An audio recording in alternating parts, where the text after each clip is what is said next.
Alors là, maintenant, je vais vous faire une vidéo spéciale. Une vidéo spéciale toujours sur les années personnelles, mais sur les années personnelles 11, 22 et 33. Pourquoi?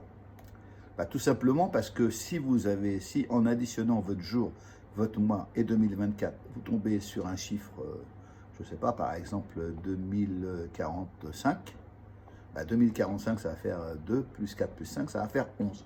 Et vous allez faire 2. Donc c'est à la fois une année 2 et une année 11. Alors qu'est-ce qu'il y a de spécial dans une année 11? L'année 11, c'est l'année des grandes rencontres. Donc vous pouvez très bien faire de belles rencontres, que ce soit avec vous-même, avec ces deux 1 qui se battent un petit peu là, mais avec le 2, mais avec des personnes, on va dire, en fonction de votre avancement personnel, avec des personnes qui sont un peu plus avancées aussi. Le 11, c'est le chiffre du canal, donc vous allez voir que vous allez avoir plus d'intuition.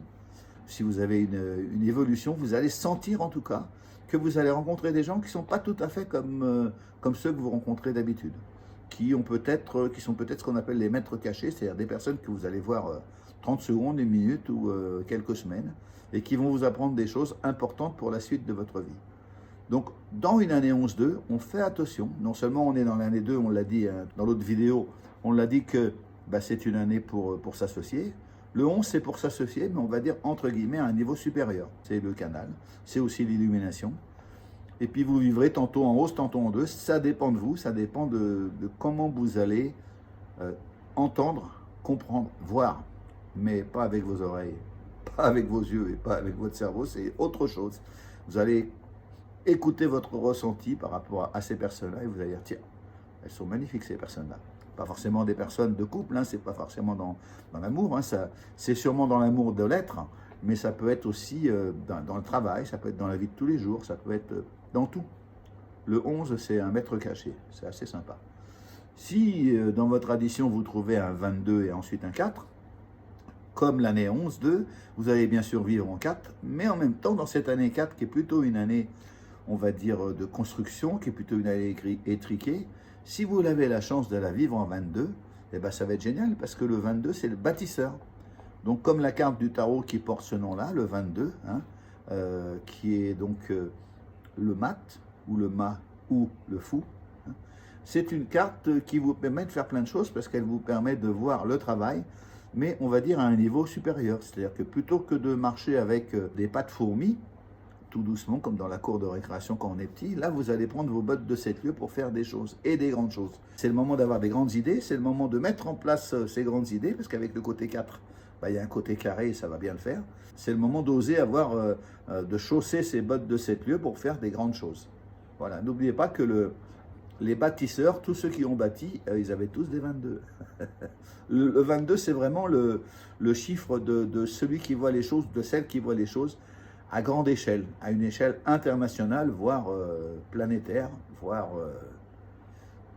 oui, plus.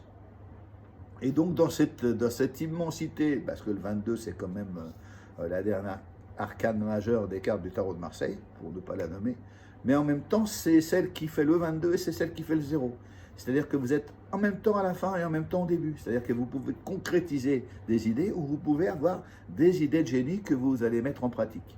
Donc sachez que ce 22-4 là, il peut vous autoriser, si vous savez l'appréhender, si vous avez de la force, si vous avez de la volonté, si vous avez compris cet équilibre entre le matériel et le spirituel, et si vous avez compris la manière dont vous pouvez vous adapter et regarder les choses autour de vous, vous allez voir que ce 22 va vous apporter de belles réalisations. Il va peut-être vous emmener à l'étranger, il va peut-être vous emmener ailleurs, il va peut-être vous faire sortir du cadre. En étant encore dans le cadre, c'est-à-dire qu'il va vous faire sortir, il va vous faire partir ailleurs, mais avec un cadre sécurisant. Voilà, le 22-4, c'est vraiment ça. Et puis le 33-6. Le 33-6, c'est un peu particulier. Le 33, ce fameux âge christique. Le 33, ça fait 6. 33-6, c'est l'amour. Et le 33, c'est la communication avec la communication dans l'amour. Donc c'est quelque chose de très, très élevé. Donc ça peut vous amener à des grandes aspirations humaines dans l'amour, c'est-à-dire c'est clair que si vous avez des 33 en particulier dans cette année personnelle, ça vous apporte un côté amour universel très puissant. Bien sûr que ce 33-6, vous allez pouvoir vous faire avoir dans les grandes largeurs par rapport à l'amour par des gens pour qui l'amour ça veut rien dire, qui ont d'autres valeurs. Mais le 33 va vous apporter, vous allez voir, des grandes envolées d'amour, des grandes envolées d'énergie hyper positive dans l'amour de l'humain et dans l'amour de la nature, dans l'amour de tout ce qui est, de tout ce qui peut le comprendre, hein, les animaux, tous les minéraux. Les minéraux, ils ne vont pas forcément vous le dire, mais ils vont vous le rendre en énergie, ça il faut le savoir. Mais vous, en tout cas, vous allez être comme si vous étiez sur un petit nuage. Vous risquez peut-être aussi d'avoir des grandes déceptions, hein. Le 33, c'est fort aussi. Mais en tout cas, dans cette année 6 d'amour, vous avez la possibilité de vraiment rencontrer des personnes ou comment je vais vous dire ça, des énergies, hein, quelles qu'elles soient, qui vont vous faire grandir dans votre amour, dans votre cœur. Donc surveillez bien en 33-6 vos émotions, parce que le cœur il est là, et vos envolées d'amour, et sachez quand même faire attention à qui vous avez affaire. Donc qu'on ait un 22, un 11 ou un 33, ce que je vous conseille, c'est de faire attention et de jamais vous mettre en danger, parce qu'il y a des gens qui ne sont pas bien sur cette terre, il y a des gens qui sont très mauvais et qui vont vous décalquer si jamais vous allez dans une direction qu'ils vous proposent mais qui n'est pas la bonne. Donc sachez écouter votre ressenti. En 11, 22, 33, on a un ressenti qui est encore plus à fleur de peau, hein. Bien sûr qu'on a notre ressenti tout le temps, mais là il est encore plus prononcé parce qu'on est dans un cadre encore plus prononcé.